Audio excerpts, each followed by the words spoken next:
আজকে আমরা স্ট্রাকচার 9 নিয়ে আলোচনা করব।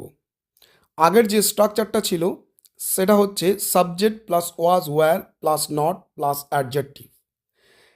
আজকে subject plus was were plus adverb plus adjective এই স্ট্রাকচারটা নিয়ে আমরা আলোচনা করব এবং এই স্ট্রাকচারের ভিত্তিতে কয়েক হাজার সেন্টেন্স আমরা তৈরি করতে পারবো। তার আগে আমি বলে দিই, অ্যাডভার্বটা হচ্ছে এমন একটি ওয়ার্ড যেটি নাউন এবং প্রোনাউনকে বাদ দিয়ে বাকি অন্যান্য যে পার্টস অফ স্পিচগুলো আছে সেগুলাকে কোয়ালিফাই করে বা সেগুলাকে মডিফাই করে। এখানে আমরা দেখব এই স্ট্রাকচারের ভিত্তিতে আমরা কয়েকটি সেন্টেন্স দেখে নিব।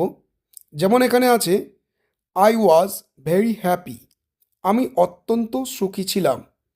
হি ওয়াজ ভেরি ইন্টারেস্টেড, সে অত্যন্ত আগ্রহী ছিল। ইউ ওয়্যার ভেরি ব্রেভ, তোমরা অত্যন্ত সাহসী ছিলে। উই ওয়্যার সো গ্ল্যাড, আমরা অত্যন্ত আনন্দিত ছিলাম। দে ওয়্যার ভেরি অনেস্ট, তারা অত্যন্ত সৎ ছিল। এই যে এখানে এক্সাম্পলগুলো আমরা দেখলাম, এখানে একটি ওয়ার্ড ভেরি, ভেরিটা হচ্ছে অ্যাডভার্ব।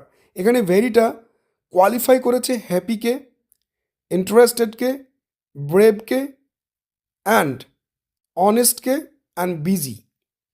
এই যে ওয়ার্ডগুলো আছে, এই যে অ্যাডজেক্টিভগুলো আছে, এখানে অ্যাডজেক্টিভটাকে আমি আগেই বললাম যে অ্যাডভার্ব হচ্ছে এমন একটি ওয়ার্ড যা নাউন এবং প্রোনাউনকে বাদ দিয়ে অন্যান্য পার্টস অফ স্পিচগুলিকে কোয়ালিফাই করে।